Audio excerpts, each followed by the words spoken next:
Chapter 18. He had thought there would be a pursuit. He kicked at the rudder pedals and threw the stick. The scout ship rolled over and plunged toward the ice cap at the north pole of the planet. At 16,000 miles per hour, the rocket was little more than a guided missile, and he knew that when he reached the ice cap he'd have to throttle back, but then so would his pursuers. Beside him on the seat, Nick Danson's head rolled from side to side as the ship streaked toward the earth.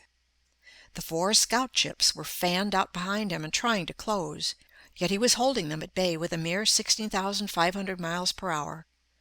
He wished frantically that he could have figured out a way to stymie the chase, but starships were not built to be sabotaged. The designers had done a damned good job on them, fitting them with every device known to prevent crippling or damaging by the enemy, whoever it may be. The four ships were hanging on him. "I've got to lose them," he thought feverishly. "I've got to lose them long enough to get Danson back to the cabin and get the hell out again. After that they can have me, but not now." He looked behind him, trying to determine whether or not they were getting set to fire on him. They didn't look it, but he couldn't tell. Weapons were not a scout ship's strong point. Each ship was armed with a large rocket launcher, but it was seldom used. Speed was the greatest weapon they needed, and the military designers of the home planet had poured all their energy into the fast maneuvering of the craft. The heavy caps of ice that covered the continent of Greenland loomed up before him, and he hoped that he could lose them in the white wilderness. He would have to throttle back when he reached the jagged waste of ice, but then so would the four behind him. They saw what he was attempting and poured all the power they could into their ships. Lors flattened the ship out in a shallow dive and pushed the throttle control until it stopped. The needle on the airspeed indicator leaped violently. 24,000 mph. The ice rose against the windshield swiftly. One of the scout ships closed and fired a rocket. He kicked at the rudder pedal and threw the ship to the left. The scout ship responded like a nervous horse and fluttered away as the rocket burned and arced beneath the underbelly. He pulled the throttle control back, cutting the speed of the ship and shoving on the rudder as he hauled at the stick. The maneuver was too fast for the ships behind him. They tore past him in silver flashes, trying to correct their error. He streaked off toward the Azores Islands, slicing into the atmosphere viciously, while he watched the other ships whirling off to come back at him. They would soon have to break radio silence, or they would never get him. It was almost impossible to close on a quarry at these speeds, unless each man knew what his buddy was doing. At 15,000 miles per hour, a microsecond of delay before acting could slam the two ships together with a violence that would atomize everything. Still they refused to make radio contact with each other. Lors watched them coming back at him, minute silver specks on the radar sweep. He shoved the stick forward and dived for the ocean in a shallow plunge. He had the biggest advantage in that they had to anticipate his moves in order to get him into their sights. One of them got him in his sights and fired. He watched the rocket spearing toward his ship and slammed the stick over to the right. The discus-like scout ship flipped over in a slow roll, the rocket barely missing the ship. Lors felt a little sick.